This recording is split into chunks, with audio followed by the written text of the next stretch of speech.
You know what they don't tell you about saving someone's life? Sometimes you destroy it instead. I'm Winona Cross, and 4 months ago, I turned the man I love into a wolf. Not a werewolf. Those can shift back. Cal is stuck, trapped in fur and instinct, unable to speak, unable to hold me, unable to be him. The worst part? He's still in there. I know because yesterday, he organized my research notes by color. Last week, he tried to make me coffee. It was a disaster, obviously. Paws don't work great with French presses, but he tried. Everyone says I should give up. That bridge wolves never come back, that I should let him go, move on, stop torturing us both. But they don't know what I know. They don't know what he did last night when his sister showed up looking for him. They don't know what's about to happen next. And neither do you. Yet. But here's what I need you to do right now. Before we go any further into this story.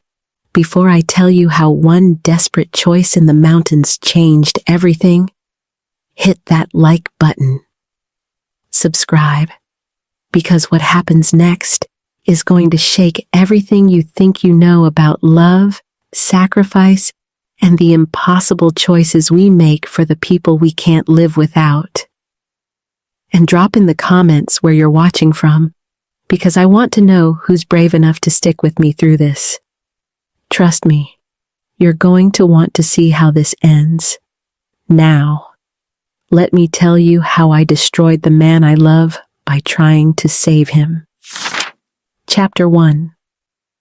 The coffee mug hit the floor at exactly 6:47 a.m. I know because I'd been checking my watch every 3 minutes since I woke up, counting down to the moment I'd have to pretend everything was normal. Cal, I know you can hear me. I kept my voice steady as I grabbed paper towels, mopping up the spreading puddle of coffee that was currently soaking into the clinic's tile floor. Stop giving me that look. Yes, you need to eat. No, beef jerky doesn't count as breakfast, even for wolves. The massive silver-gray wolf sitting by the examination table tilted his head, and I swear to God, if wolves could smirk, he was smirking.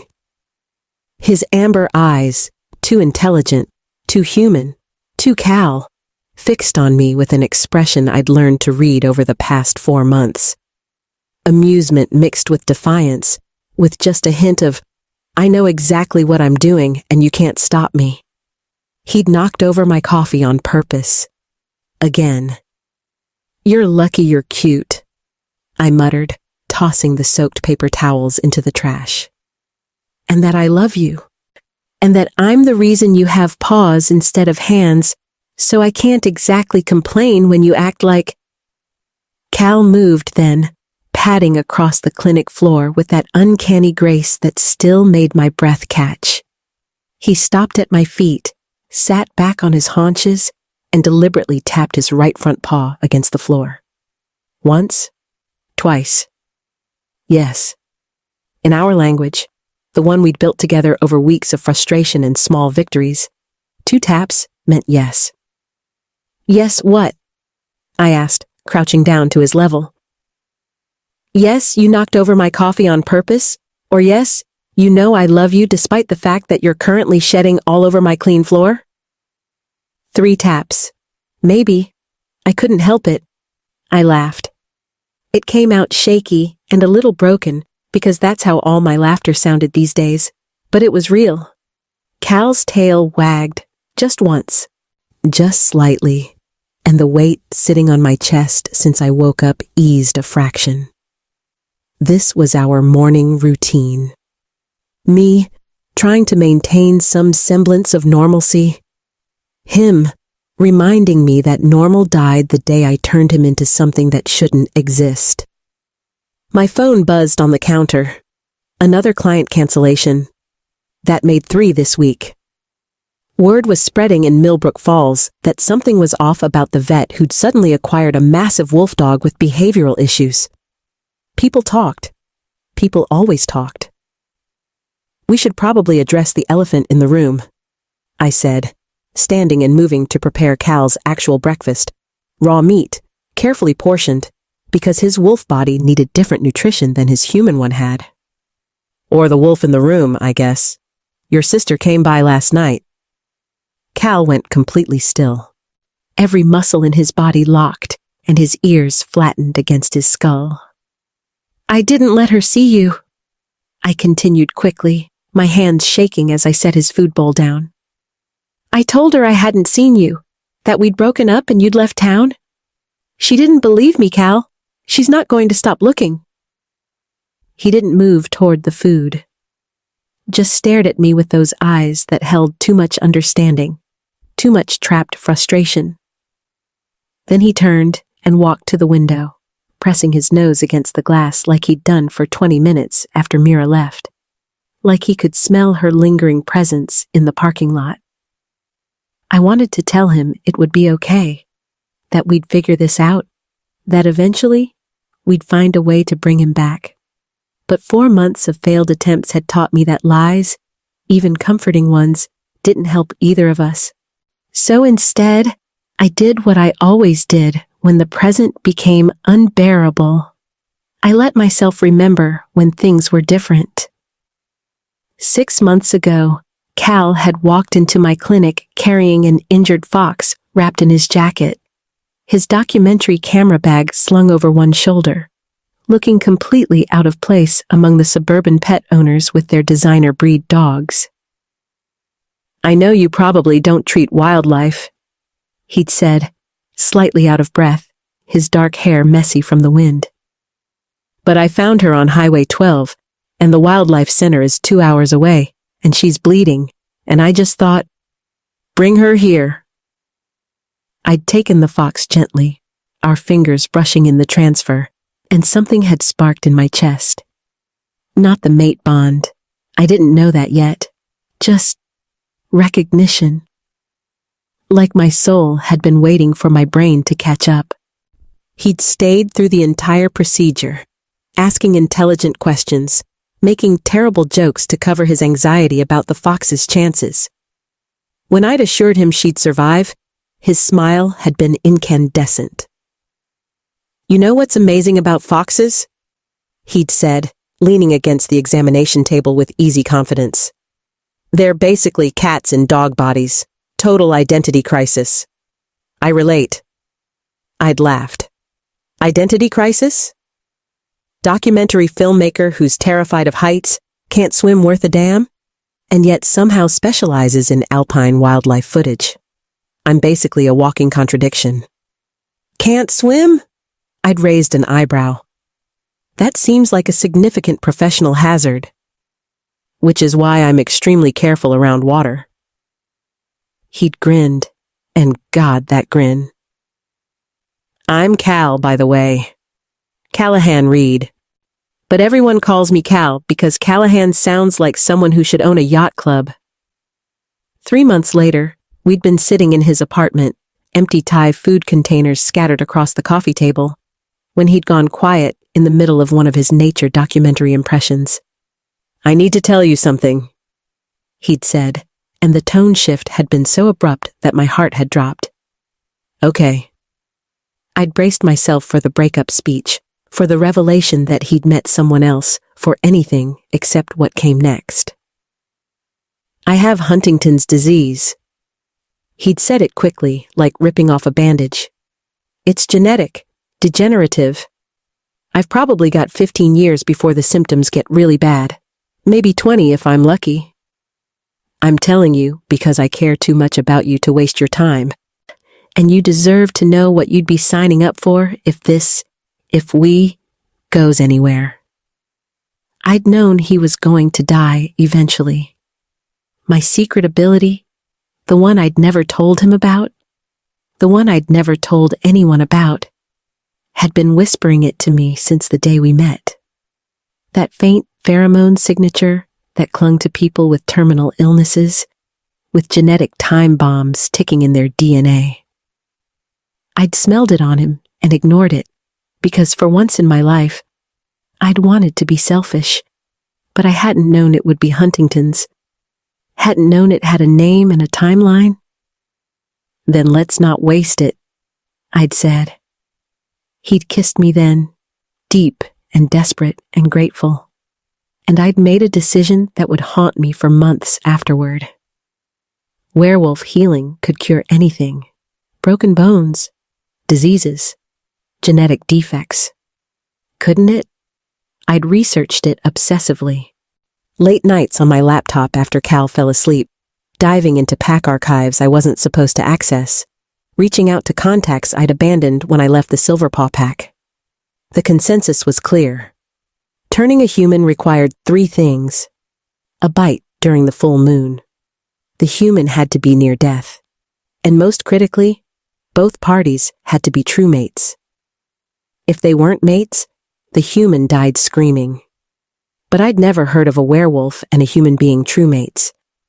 The pack elders said it was impossible. Cross-species bonds didn't exist. Still, the idea had grown in my mind like a toxic seed, beautiful and terrible. I could save him. I could give him a lifetime instead of 15 years. All I needed was the right moment.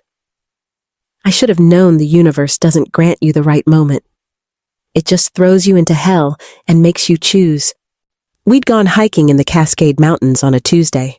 Cal had been filming a segment on alpine wolf populations, and I'd tagged along because watching him work was one of my favorite things. He'd get this intense focus, this complete absorption in the natural world, and I'd see the man he could have been if Huntington's hadn't been lurking in his future. The rope bridge had looked sturdy. Cal had crossed it a dozen times over the past week. But rope phrase, weather weakens, and gravity doesn't care about your plans. I'd been 3 steps behind him when the bridge gave way. 1 second, Cal was turning back to make a joke about my hiking pace. The next, he was falling, arms windmilling, his camera still clutched in one hand like he could somehow film his own death. I jumped after him. Didn't think, didn't plan. I just shifted midair, partial transformation, claws and strength and speed, and hit the water half a second after he did. The rapids had dragged us both downstream, smashing us against rocks, filling my lungs with icy water. But I was stronger than humans, faster. I'd grabbed Cal's jacket and hauled us both to shore, adrenaline overriding the screaming pain in my ribs. He wasn't breathing. I'd rolled him onto his back, and that's when I'd seen it. The unnatural angle of his head, the blood seeping from his skull, the way his chest wasn't moving. And I'd smelled it. That pheromone signature of approaching death, except this time it wasn't distant and theoretical. It was immediate and absolute. His heart stopped. I had 3 seconds to decide. Let him die human, or risk killing him myself. I bit down. The transformation should have been controlled. A careful injection of venom, a monitored shift. Pack healers standing by in case something went wrong. Instead, it was desperate and violent and fueled by pure terror. I'd held him down as his body convulsed, as his bones cracked and reformed, as he screamed without sound because his lungs were already changing shape. Please be my mate. I'd prayed to gods I didn't believe in. Please let this work. Please don't let me be killing him. The shift had taken 7 minutes. I'd counted every second. When his body finally stopped convulsing, I wasn't looking at my boyfriend anymore. I was looking at a wolf with Cal's eyes, and those eyes were screaming. Back in the clinic, present-day Cal was still staring out the window. I'd learned not to interrupt these moments. He needed time to process, sought to work through whatever thoughts were trapped in his wolf brain. My phone rang. Unknown number, but the area code was Montana. I answered. Hello? Winona Cross? A woman's voice, older, familiar in a way I couldn't place. Who's asking? Dr. Rosalind Vega. I believe you contacted me 4 months ago about a theoretical transformation complication. My blood went cold. I'd reached out to Rosalind in desperation 2 weeks after Cal's transformation, using a fake name and a burner email. She was the researcher who'd been expelled from the Silverpaw Pack for unethical experiments. But she was also the only person who might understand what had happened. I remember, I said carefully. I've been doing research since our last communication, digging through archives, cross-referencing historical cases. Winona, I need you to sit down. Cal turned from the window, his ears perked forward. I'm sitting, I lied. I've been wrong about bridge wolves. We've all been wrong. Rosalind's voice was shaking with what sounded like excitement or fear. I couldn't tell which. They're not victims of failed transformations. They're not accidents caused by incompatible mates or improper technique. Then what are they? Intentional creations. Omega wolves have been doing this for centuries, turning dying humans into bridge wolves to save them when traditional transformation wasn't possible.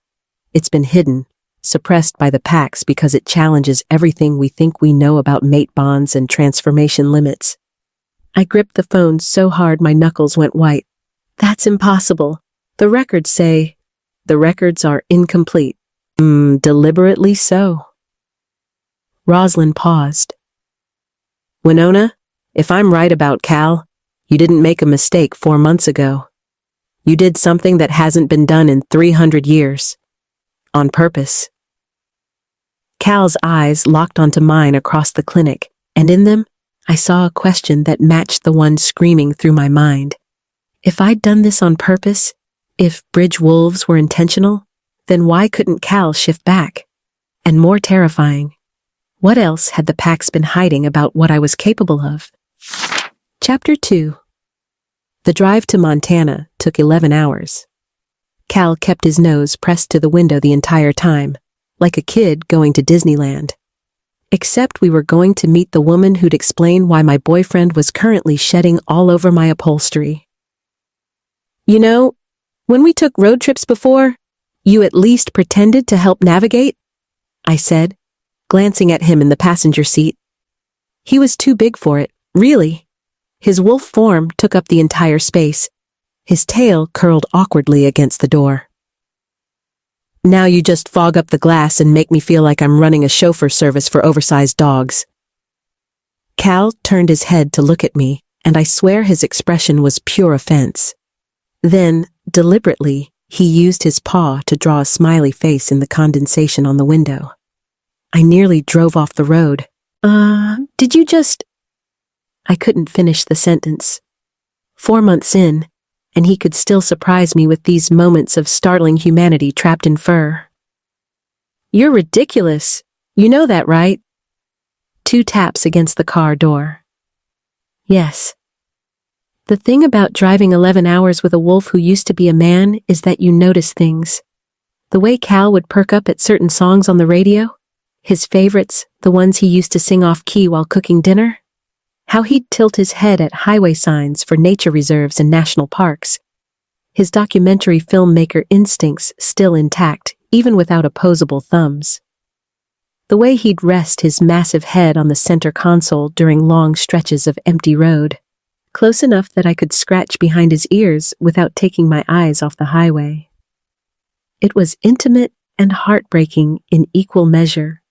Rosalind's cabin sat at the end of a dirt road that probably violated several accessibility codes. The structure itself looked like it had been built by someone who valued privacy over aesthetics. Weathered wood, small windows, surrounded by pine trees that blocked out most of the afternoon sun. She was waiting on the porch when we pulled up. 60-something, gray hair pulled back in a practical bun, wearing a flannel shirt that had seen better decades. But her eyes were sharp, alert, taking in every detail as Cal jumped out of the truck. My God, she breathed, coming down the steps slowly. He's aware, fully aware. I've never seen a bridge wolf maintain this level of consciousness.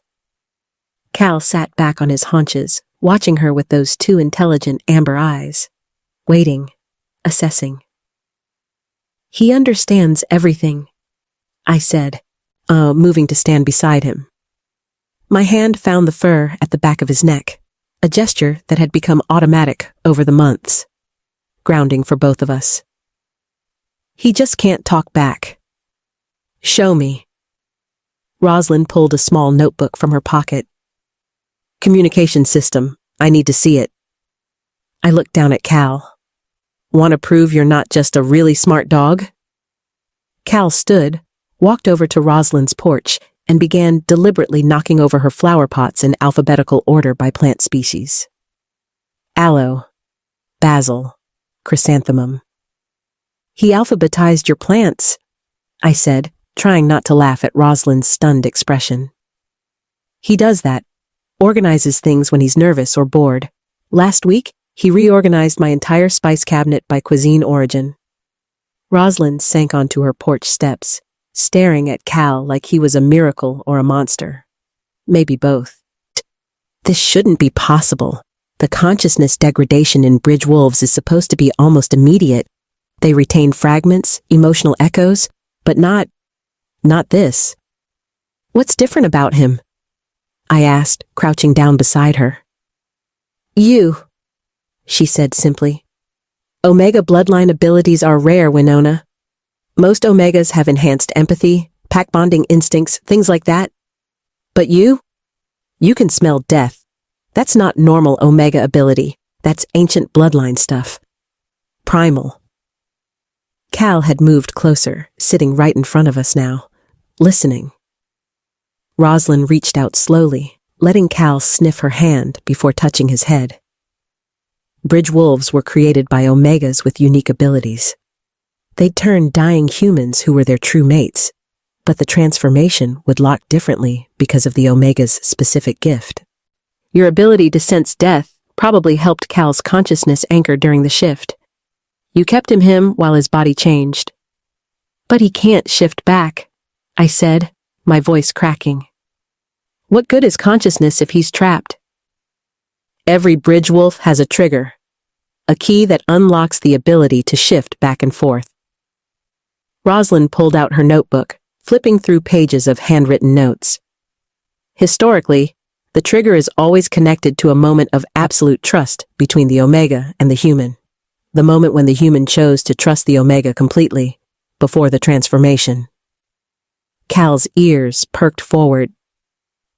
For you two, Rosalind continued, it should be when Cal told you about his Huntington's disease. That was his moment of ultimate vulnerability, right? Trusting you with his mortality? We've tried that, I said quietly. We recreated the moment. Same location. Well, as close as I could get in my living room. Same words. Nothing happened. Rosalind frowned.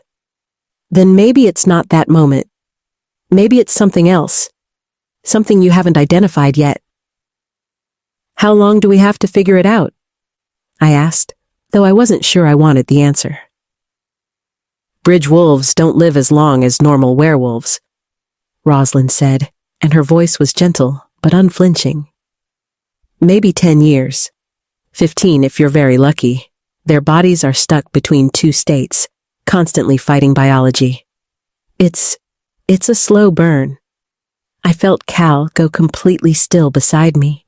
Then, slowly, deliberately, he placed his paw over my hand. The weight of it, the gesture, broke something in my chest.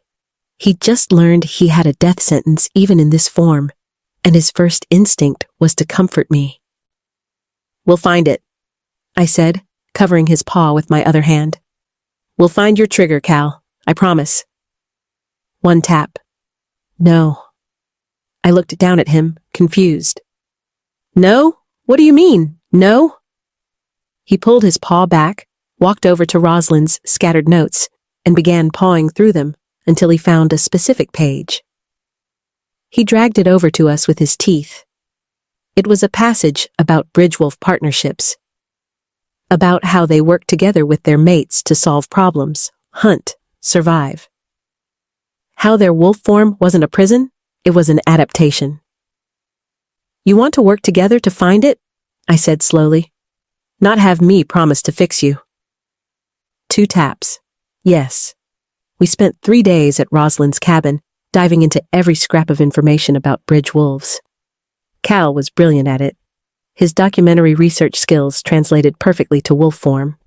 He'd noticed patterns in the historical texts that Rosalind and I missed, would paw at specific passages, would organize documents by theme and relevance. It was like having a research partner who communicated through interpretive paw tapping. Back at my clinic a week later, our investigation had taken over the entire office. Papers covered every surface. Cal had created a system. Research on triggers in one pile, historical bridge wolf cases in another, Omega bloodline abilities in a third. You know, most boyfriends help with household chores, I said, watching him reorganize a stack of papers for the 4th time. You've taken helpful to a slightly obsessive level. Cal looked up at me, and I could have sworn he rolled his eyes. Then he went back to his work, this time blocking the door when I tried to grab my keys. Cal, I need to go to the pharmacy. He sat down in front of the door, immovable. It's just a quick trip to pick up supplies for the clinic. What's the... I stopped, noticing the paper he'd dragged over. A news article about pack officials investigating unusual werewolf activity in the area. You think it's dangerous? I said softly. You're protecting me. 2 taps. My throat tightened. This man, this wolf, this impossible combination of both, was still trying to take care of me even when he couldn't speak, couldn't hold me, couldn't do any of the things that used to come naturally to him. That night, while I was crying over a particularly frustrating dead end in the research, Cal did something that stopped my heart. He walked over to the bookshelf, nosed around until he found the framed photo from our 3rd date, and brought it over to me. In the picture, Cal had his arm around me, both of us laughing at something stupid he'd said about geese being angry lettuce eaters with violence issues. We looked happy, uncomplicated, human. Cal placed the frame carefully in my lap, then rested his massive head on my knee. The message was clear. I'm still here. I don't blame you. Keep going. I wrapped my arms around his neck and sobbed into his fur, and he stayed perfectly still, letting me break down in a way I couldn't when I had to be strong during the day. We kept searching. We tried recreating the Huntington's confession moment again, this time with the exact cologne he'd worn that day. We tried the morning he'd first told me he loved me. We tried the moment we'd decided to take the hiking trip that ended in disaster. Nothing worked. The doorbell rang on a Thursday afternoon while we were deep in research mode. Me at the computer, Cal arranging historical documents by century. We both froze. I wasn't expecting anyone. The clinic was closed for renovations, my excuse for why I couldn't see regular clients anymore. Cal's reaction was immediate and visceral. He went from calm and focused to completely alert in half a second, ears forward, hackles raised. He moved to the door, pawing at it, whining low in his throat. Cal, what? He looked back at me, and the expression on his wolf face was pure desperation. He knew who was on the other side of that door. I looked through the peephole, and my stomach dropped. Mira Holt, Cal's younger sister, standing on my doorstep with her arms crossed and an expression that said she wasn't leaving without answers. Bedroom. Now, I hissed at Cal. He didn't move, just stared at the door, shaking. Cal, please, she can't see you like this, please. For a long moment, I thought he'd refuse. Then, slowly, he backed away from the door and let me guide him to the bedroom. The look he gave me before I closed the door was devastating, pleading, but I had no choice. I locked it and went to answer the front door. Mira looked like an older feminine version of Cal. Same dark hair, same sharp jawline, same intensity in her eyes. Except where Cal's eyes had always been warm, Hers were cold with suspicion. "I'm looking for my brother," she said, without preamble. "You were the last person to see him." "We broke up," I said, the lie tasting like ash on my tongue. "He left. I haven't seen him since." "Really?" Mira's expression didn't change. "Because my brother called me a week before he vanished, talking about engagement rings, about how he'd finally found someone who made him want to fight his disease instead of accept it. He doesn't just leave, Winona. So I'll ask again. Where is Cal?" From the bedroom, the sound of scratching, whimpering. Cal was losing it in there. Mira's eyes narrowed. "What was that?" "My dog," I said quickly. "He has separation anxiety. That doesn't sound like a dog." The scratching got louder, more desperate. Cal was throwing his full weight against the door. "Look, I'm sorry about your brother, but I can't help you." I started to close the door. "You should try—" "I found your birth records," Mira interrupted. "Silverpaw? That's not a town, Winona. It's a private community that doesn't show up on any maps." "What are you people hiding there?" My blood ran cold. "I think you should leave," I said. "I think you're lying," Mira shot back. "And I'm going to find out why." She turned and walked away, but not before glancing back at my window, where Cal's silhouette was visible, too large to be any normal dog. After Mira left, I opened the bedroom door. Cal stood there, shaking, staring at me with an expression I'd never seen on his wolf face before. It took me a full minute to recognize it. Betrayal. His sister was 50 feet away, and I'd locked him in a room like a dog. "Cal, I'm sorry. I didn't have a choice." He turned away from me, walked past me into the living room. When I tried to follow, he growled, and I stopped in my tracks. That night, for the first time since the transformation, Cal refused to sleep near me. He curled up by the front door instead, facing away, like he was guarding against me, or waiting for someone else. I lay in bed alone, staring at the ceiling, and realized that in trying to protect us both, I might have just broken the one thing that had been keeping us together. Trust. And if trust was the key to his trigger, I just locked us both out. If you're still with me after that heartbreak, do me a favor. Hit that like button, smash the subscribe button, and tell me in the comments where you're watching from. Because what happens next is going to test everything Winona and Cal have built together.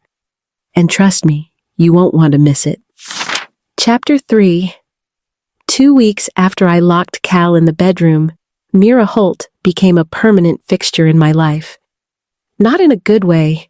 She was everywhere, sitting in her car across from my clinic at odd hours, following me to the grocery store, standing outside my house at dawn like some kind of determined ghost. I'd catch glimpses of her taking photos, making notes, talking on her phone with that intense investigative journalist focus that probably made her excellent at her job and absolutely terrifying as an adversary. Cal noticed too. He'd spend hours at the window, watching her watch us, his entire body vibrating with the need to run outside and reveal himself. Some days, I'd find claw marks on the windowsill where he'd been trying to get her attention. We weren't speaking. Well, I was speaking, rambling apologies and explanations and desperate attempts at conversation. But Cal had stopped responding. No paw taps, no organized papers, no coffee-making disasters. He'd retreated into himself, and I was losing him in a completely different way than the transformation. The second confrontation happened on a Tuesday. I was leaving the clinic through the back entrance, trying to avoid Mira's usual stakeout spot, when she stepped out from behind the dumpster. "Sneaking around your own business," she said. "That's not suspicious at all." "Mira, please," I found your birth records. Took some digging, but I'm good at my job. She pulled out her phone, showed me a screenshot of a document I'd hoped was buried deep enough to never surface. Silverpaw? That's not a town, Winona. It's a compound. A private community that doesn't show up on any maps. What are you people hiding there? My heart was hammering so hard I could feel it in my throat. It's just a rural community. Very private. Very boring. Right. So boring that it has its own governing structure, its own legal system, and absolutely no digital footprint except for birth and death certificates. Mira stepped closer. I've been a journalist for 8 years. I know when someone's hiding something, and you're hiding my brother. I'm not. Then prove it. Let me search your house, your clinic. If Cal isn't there, if you really don't know where he is, you've got nothing to lose. Everything.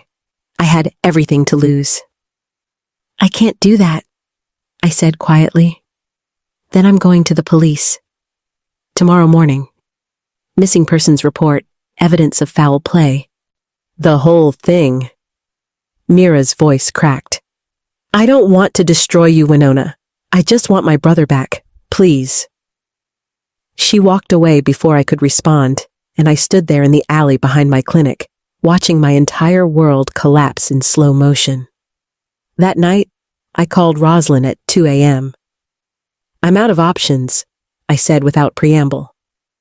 Mira's going to the police. She knows something's wrong. And Cal won't even look at me anymore. Winona, tell me there's something, anything, some trick or technique or ancient Omega secret that we haven't tried yet. There was a long pause. Then, there might be one thing, but you're not going to like it. I'm way past liking things, Roslyn. Bridge wolves can sometimes shift back during moments of extreme emotional distress. Specifically, distress involving their mate. The shock to their system can trigger the transformation as a protective response. I sat down on the floor of my clinic, phone pressed to my ear. What kind of distress? The kind that makes them believe they're about to lose you, permanently. You want to know the worst part about loving someone? It makes you capable of terrible things. Things you'd never consider if it was just your pain on the line. Roslyn was suggesting I traumatize Cal to save him, and I was actually considering it. What did that make me? Walk me through it, I heard myself say. We spent 3 hours planning. Roslyn would coordinate from a distance. She had contacts who could help with the theatrical elements. We'd stage a car accident on the mountain road where Cal and I used to hike. Make it look real enough that Cal would believe I was dead. The shock might trigger his shift back to human form. And if it didn't? If it just broke him further? Then at least we tried, Roslyn said quietly. And at least he'll know you were willing to do anything to bring him back. I agreed to the plan at 5 a.m., just as the sun was rising. Cal was still sleeping by the front door, still refusing to come near me.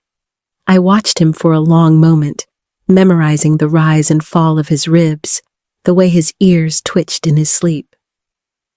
I'm sorry, I whispered, for all of it. The execution happened 3 days later. Roslyn had worked fast, scary fast, getting everything in place.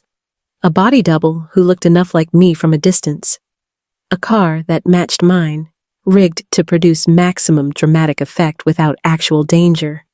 Theatrical blood that would look real from 50 yards away. Cal and I had driven up to the mountains that morning under the pretense of trying a new trigger location.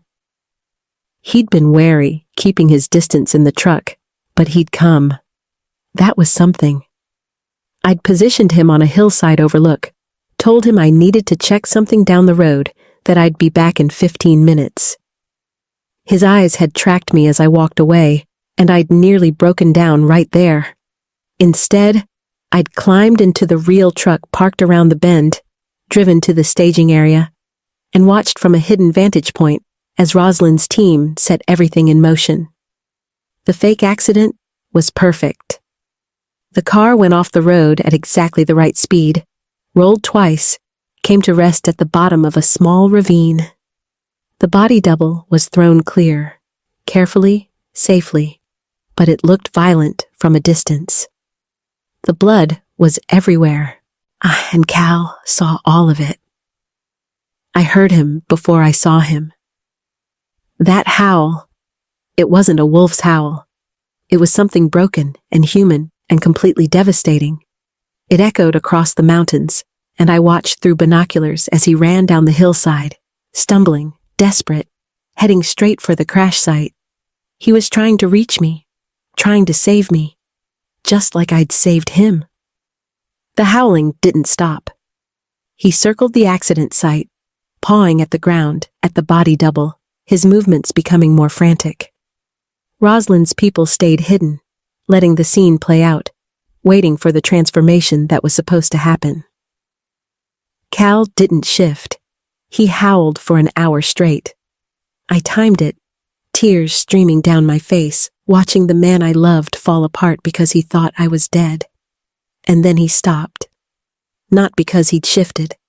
Not because he'd found peace or acceptance or any of the things we'd hoped for.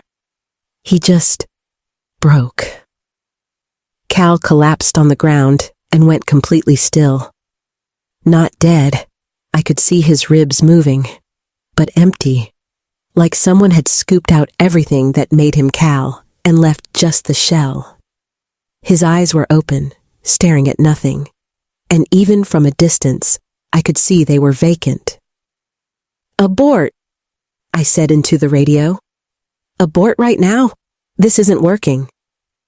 I ran down the hillside, not caring about the plan anymore, not caring about anything except getting to him. Rosalind's team scattered as I approached, and I fell to my knees beside Cal's wolf form. "I'm here," I sobbed, pulling his massive head into my lap. "I'm alive. I'm right here. Cal, please, I'm sorry. I'm so sorry." He didn't respond, didn't blink, didn't even seem to register my presence. I'd been afraid of a lot of things over the past 4 months. Afraid Cal would never come back. Afraid I'd lose him to the wolf completely. But I'd never been afraid that he'd hate me. Not until he finally moved, slowly, painfully, and looked at me with those amber eyes and showed me exactly what disgust looked like on a wolf's face. Then he turned away. The ride back to the clinic was silent. Cal lay in the truck bed, refusing to get in the cab with me. Every time I checked the rearview mirror, he was staring in the opposite direction. I'd traumatized him, broken whatever fragile trust remained between us. And for what? He was still a wolf, still trapped. But now he was trapped and hated me. That night, I sat alone in my clinic, looking at the framed photo Cal had brought me weeks ago. The one where we were both laughing, both human, both blissfully unaware of how badly I'd ruin everything. "I didn't turn you to save you from Huntington's," I said to the empty room, to the photo, to the universe that had stopped listening months ago. "I turned you because I was terrified of losing you. Because I'm a coward who couldn't face a future without you. And now, I've trapped you in a prison made of fur and instinct, and I can't even give you the dignity of the truth because I'm still a coward." My voice broke. "I love you. I've loved you since the day you walked into my clinic with that stupid fox. And I've destroyed you because I couldn't let you go. What does that make me?" I didn't know Cal was standing in the doorway. Didn't know he'd been listening to every word. He didn't make a sound, didn't move, just watched me fall apart with those 2 intelligent eyes. When I finally noticed him, we stared at each other for a long moment. Then he turned and walked away. I didn't sleep that night, just sat in the clinic, surrounded by research that had led nowhere, preparing for Mira to destroy what was left of my life in the morning. She arrived at 9 a.m. sharp, with a police officer. "Ms. Cross?" The officer was young, professional, clearly uncomfortable with whatever story Mira had told him. "I'm Officer Brennan. Ms. Holt has filed a missing persons report regarding her brother, Callahan Reed. She says you were the last person to see him."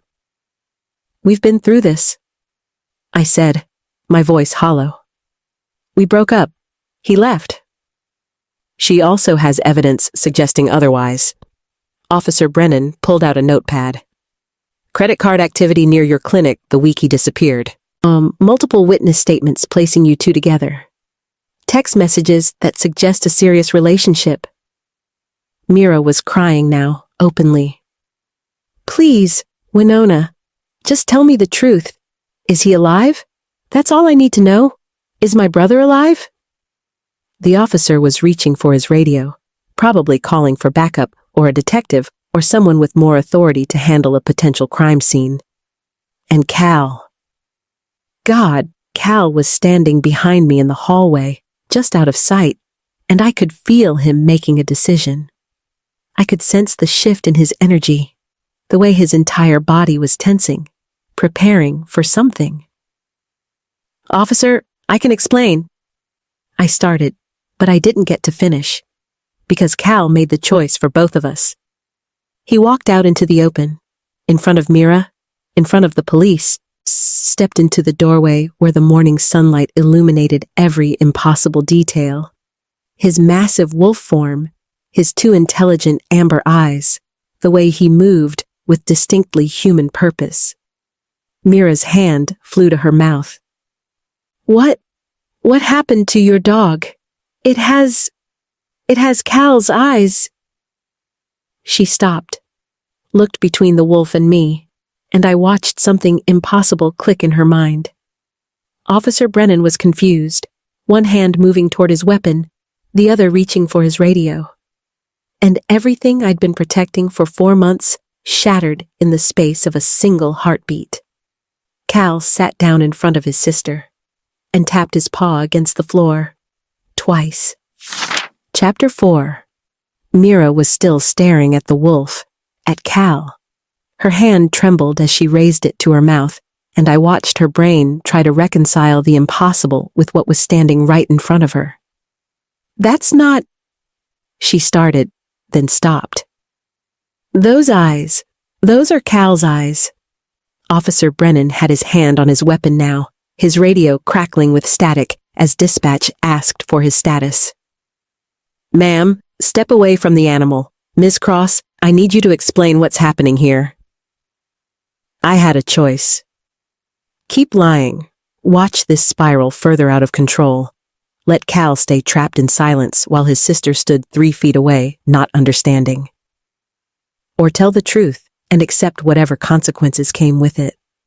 I chose truth. "I know how this sounds," I said, my voice surprisingly steady. "I know you think I've lost my mind. But that wolf is her brother, and I'm the person who trapped him there."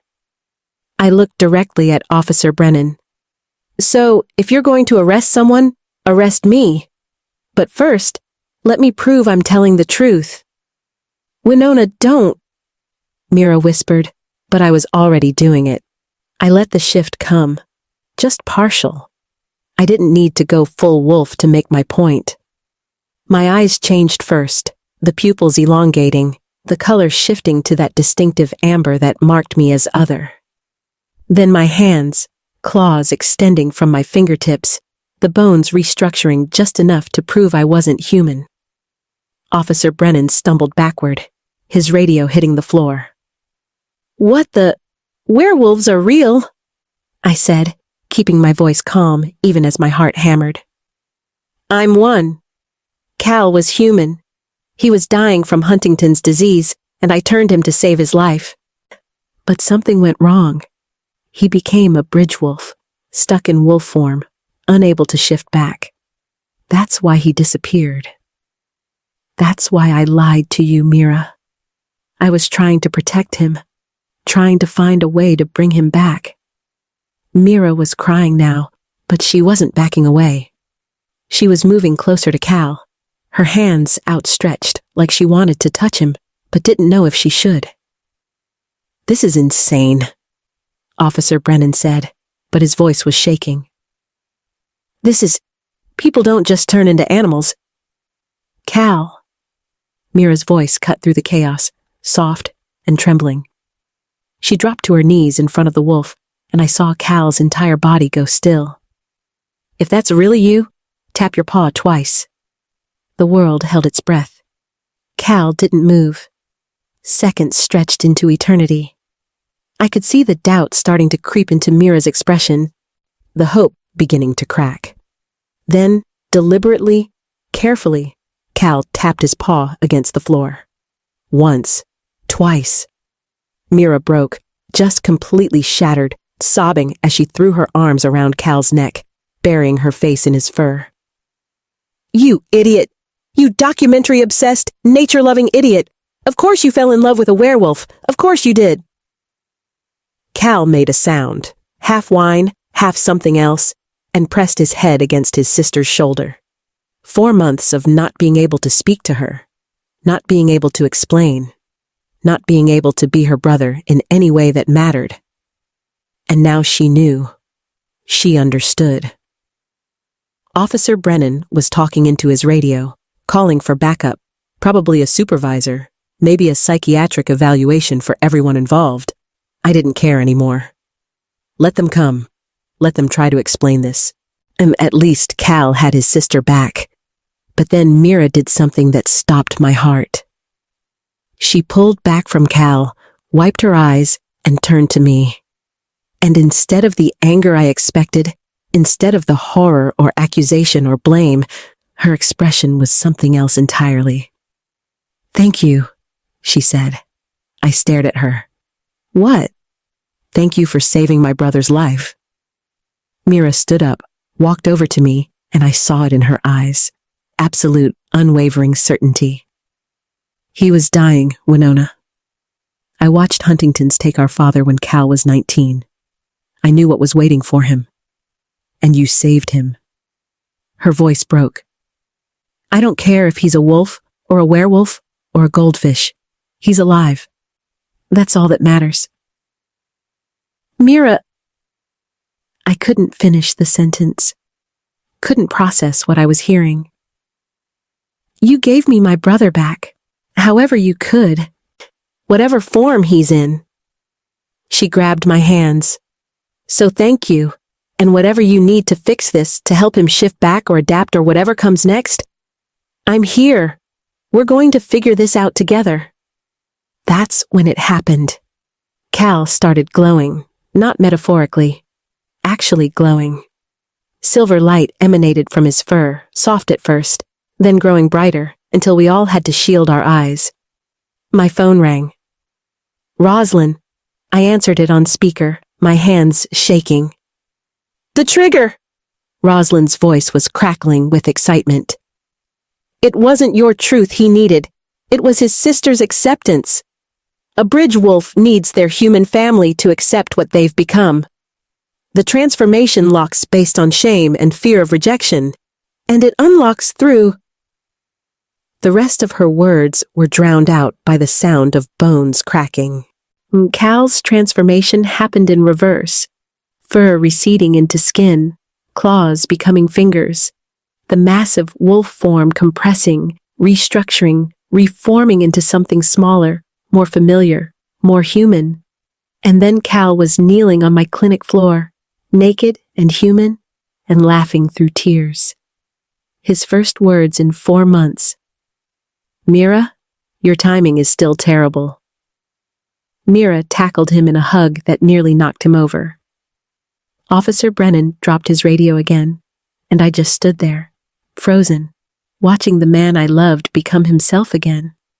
Cal looked up at me over Mira's shoulder, and his eyes, human eyes, warm and brown, and exactly how I remembered them, were full of everything we'd been through. The pain, the frustration, the fake death, the broken trust, and something else. Something that looked like forgiveness. Winona, he started. Then he shifted back into a wolf mid-sentence. We all stared at the wolf that was Cal again. He looked as surprised as the rest of us. My phone was still on speaker. Rosalind's voice came through, more subdued now. Ah, right. I should mention, bridge wolves who successfully shift back don't gain full control immediately. The transformation will be triggered by intense emotion until he learns to manage it. Cal shifted back to human. Are you kidding me? I can't. Shift to wolf.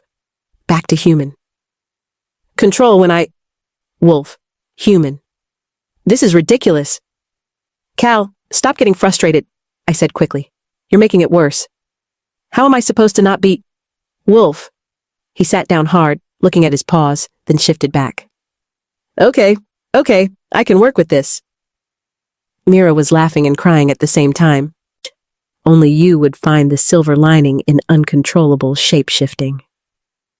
Cal grinned, that same grin I'd fallen in love with, now back on a human face.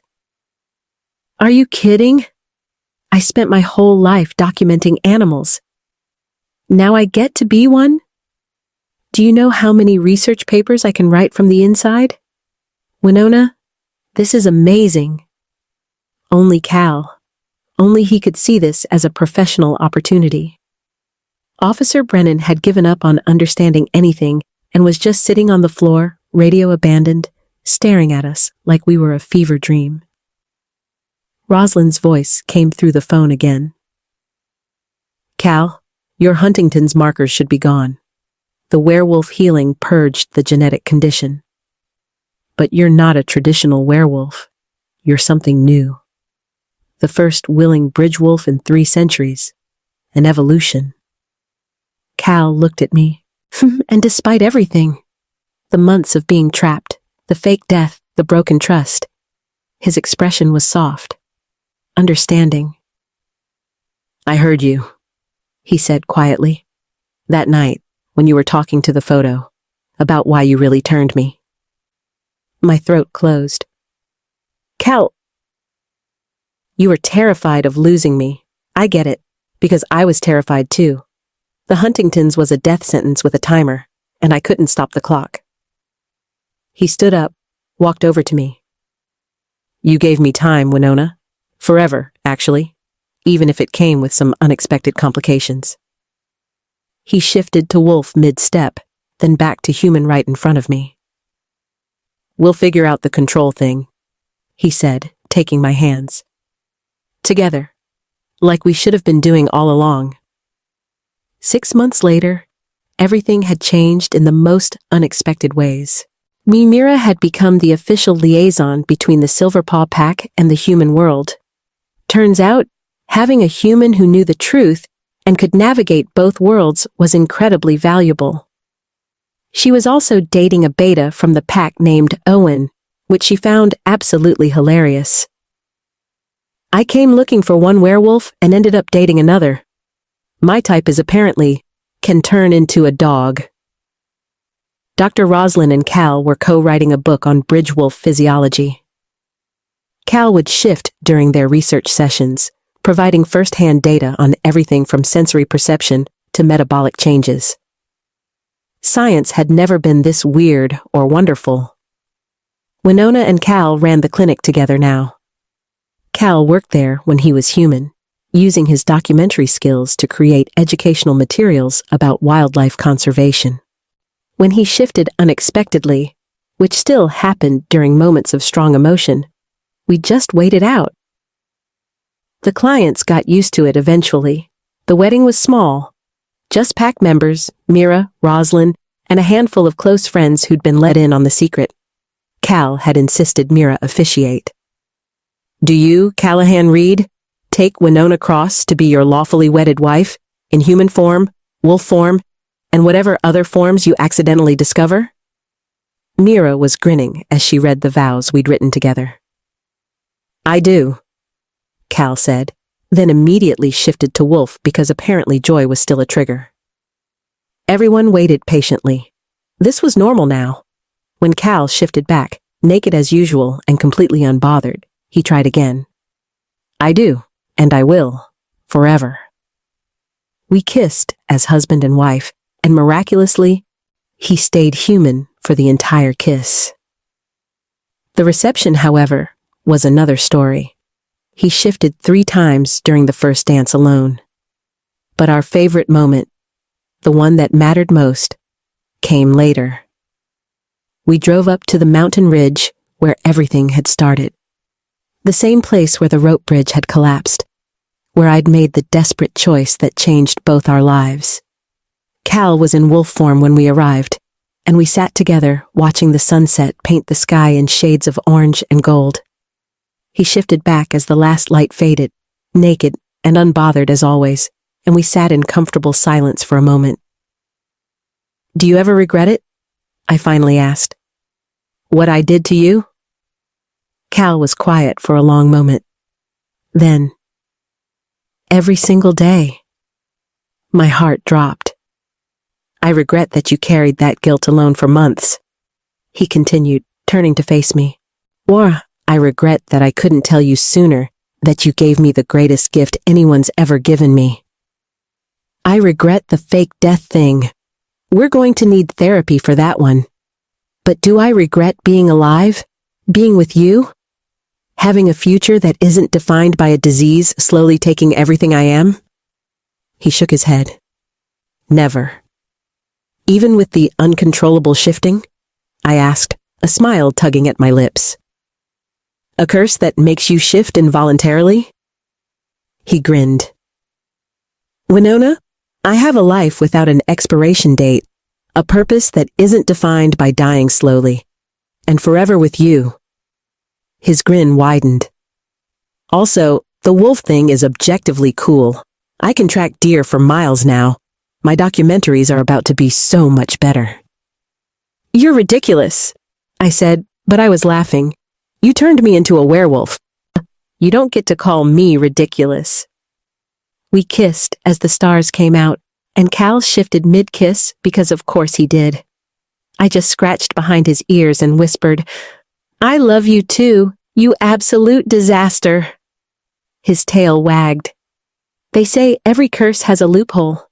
But what I learned is that sometimes the loophole isn't breaking the curse, it's choosing to live with it together.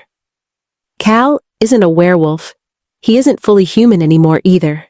He's something in between, something new, something that shouldn't exist. But he does. And every day, he chooses this life, this chaos. Me. We didn't get a fairy tale ending. We got something better. A beginning that starts with truth, continues with laughter, and refuses to be defined by what we're supposed to be. My name is Winona Cross. I'm an omega wolf who accidentally created a new species. And I'd do it again in a heartbeat. On my desk at the clinic, there's a photo. Me in human form, Cal in wolf form, and Mira photobombing in the background, making bunny ears behind Cal's head. There's a post-it note stuck to the frame that Cal wrote. Family, however it shifts. That's what we are. That's what we chose. And that's what matters. If this story touched your heart, if it made you believe in second chances and imperfect love, and the beautiful chaos of choosing someone despite, or maybe because of, the complications, then do me a favor. Hit that like button to let me know you were here for this journey. Subscribe. Because stories like this, about love that transforms us, about sacrifice and redemption, and finding family in unexpected places, these are the stories that matter. And drop in the comments where you're watching from and what part of Winona and Cal's story resonated with you most. Was it the fake death? The sister's acceptance? That final scene on the mountain? I want to know what made your heart ache and heal along with theirs. Because that's what storytelling is about. Finding ourselves in someone else's impossible choices and realizing we're not alone in the mess and beauty of loving someone with everything we have. Thank you for being here. Thank you for believing in bridge wolves and imperfect transformations and love that refuses to give up. Now go hug someone you love, whether they have 2 legs or 4.